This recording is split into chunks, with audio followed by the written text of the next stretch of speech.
The Chinese government has launched a high-level campaign to stamp out official extravagance and waste. The newly elected Communist Party chief, Xi Jinping, is calling for a clampdown on lavish spending by government. Luxury gifts, expensive banquets, and high-priced liquor at official events are now banned. The country's top anti-corruption official, Wong last week also vowed severe penalties for unauthorized government spending. He also called for tighter supervision of government workers whose spouses and children have moved overseas. But there is an economic downside to the campaign. Luxury goods retailers say they saw a significant sales decline during this year's Spring Festival. Some businessmen say the crackdown is unfair, but analysts say the policies will lead to some positive changes. Zhang Tao reports. It's definitely been a cold winter for many shops in Shanghai which sell flowers and wine. These products have always sold well during Spring Festival holidays, but sales are down this year. There used to be lots of flowers on order for businesses, but they are all gone now. I used to have to buy 2,000 or 3,000 sheets of wrapping paper, but this year I didn't buy any. Business clients are fewer than before, and they buy cheaper brands this year. In the past, they buy only famous brands without worrying about the price.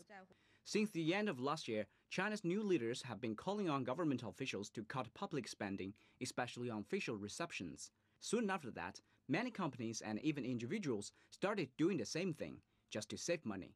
That's what hit the dining and gift-giving businesses.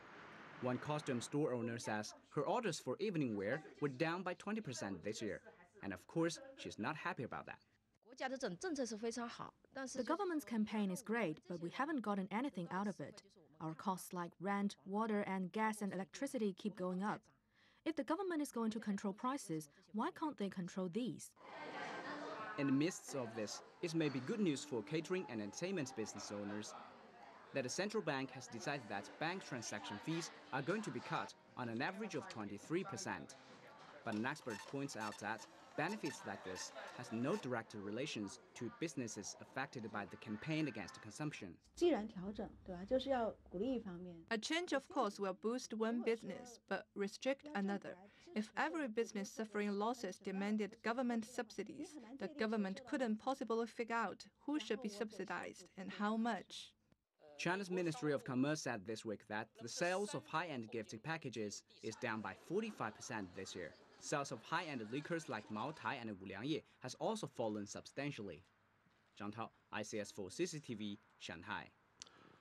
For more on this story now, we can talk to Perry Wong, Director of Research at the Milken Institute. He joins us from Los Angeles. Thanks for joining us. Thank you for having me. The fact that this is being taken up by the central government in China and the fact that it's one of their top priorities indicates that corruption and waste is pretty widespread in China. Do we know how widespread it is? Well, if you go by the news, pretty much the high wine dining activity has been going for a while. And I think if you also read the news, that most likely you have to be in the gang to go into the play. And when that becomes a culture, that's extremely harmful for economic growth. So I think if you look at the policy and the campaign, I think it's all good. And I don't see any harm to the economy.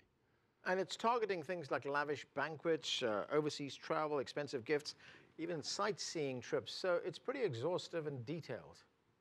I thought that's why most rating will look at the Chinese regulatory efficiency it being among the highest, because it comes from the government, and hope that this campaign will last and also be effective.